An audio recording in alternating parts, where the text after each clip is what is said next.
মাহিদুল ইসলাম অঙ্কনের কথা বলি, উনি একটা সুযোগ পেয়েছে, ওনার ব্যাটিং থেকে মনে হয়েছে যে এক্সেপশনালি অনেক ভালো ব্যাটিং করছে। সাব্বির রহমান রুম্মানের কথা বলতে পারি, এরকম অনেকগুলো ইনিংস আপনাকে আনতে পারবে। পারভেজ হোসেন ইমন একই টেম্পোতে একই অ্যাগ্রেশনে he is capable to bat, he always goes for it, attacking. Liton Kumar Das এই দলে নেই, সে জায়গায় পারভেজ হোসেন ইমন এসছেন।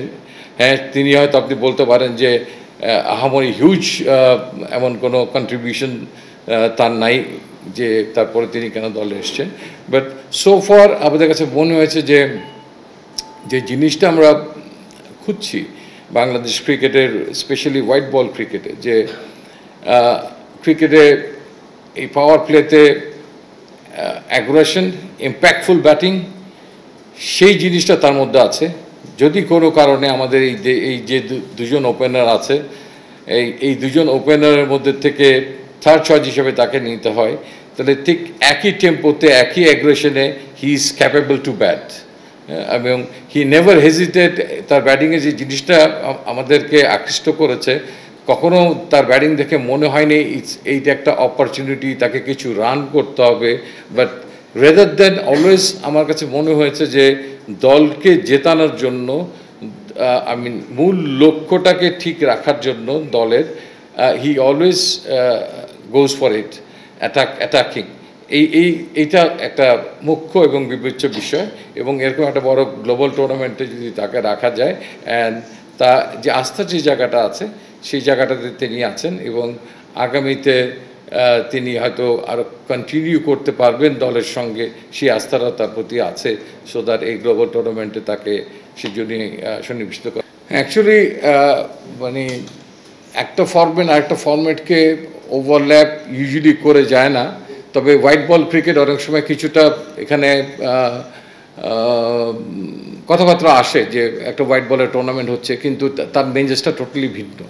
তো কাজেই এটা যে খুব গুরুত্ব বহন করে আমি সেটা বলবো না, বাট একদম যে গুরুত্ব বহন করেও না সেটাও বলবো না।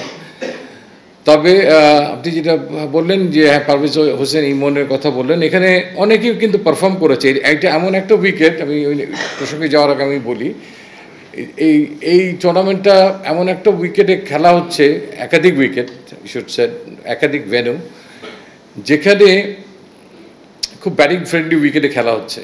আপনি যখনই দেখবেন যে একটা সেট ব্যাটসম্যান আউট হওয়ার পর একটা নতুন ব্যাটসম্যানও এসে তার থেকে আরও বেটার স্ট্রাইক রেটে ব্যাটিং করে যাচ্ছে, that means this wicket is very very batting friendly. নাহলে অনেক জায়গায় আপনি দেখবেন অনেক উইকেটে একটা সেট ব্যাটসম্যান যখন আউট হয়ে যায়, তখন তার পরবর্তী পর্যায়ে দেখা যায় যে স্ট্রাগলিংটা শুরু হয়ে যায়, নতুন ব্যাটসম্যান এসেই ঠিক সেই মেজাজে ব্যাটিং করতে তো পারেই না, তার থেকে স্ট্রাইক রেট অনেকটা কমে যায়। বাট এখানে কোনো কোনো ক্ষেত্রে আপনি দেখবেন তার থেকে অনেক বেশি হয়েছে, কোনো কোনো ক্ষেত্রে দেখবেন নাম্বার 6, 7 আপনি, আমি যদি মাহিদুল ইসলাম অঙ্কনের কথা বলি, উনি একটা সুযোগ পেয়েছে, ওনার ব্যাটিং থেকে মনে হয়েছে যে এক্সেপশনালি মানে অনেক ভালো ব্যাটিং করছে। তো এরকম সাব্বির রহমান রুম্মানের কথা বলতে পারি, এরকম অনেকগুলো ইনিংস আপনাকে আনতে পারবেন, মানে মাল্টিপল প্লেয়ার্স এখানে ভালো খেলছে।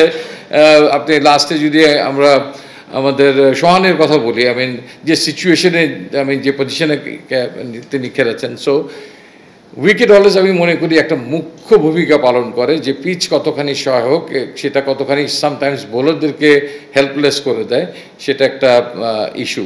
বাট এই টুর্নামেন্টটাতে so far we are very happy যে খুব ভালো উইকেটে খেলা হচ্ছে, বোলাররা কিছুটা আন্ডার স্ট্রেস পড়ছে, ব্যাটসম্যানরা মন খুলে শটস খেলতে পারছে, এই কারেজিয়াসলি খেলতে পারছে, যেটা খুব আমাদের দরকার ছিল। ইম্প্যাক্টফুল ক্রিকেট যে প্র্যাকটিসটা, যে কালচারটা চালু হওয়া দরকার ছিল, সেটা হচ্ছে, সেই কারণে আমরা খুশি। আর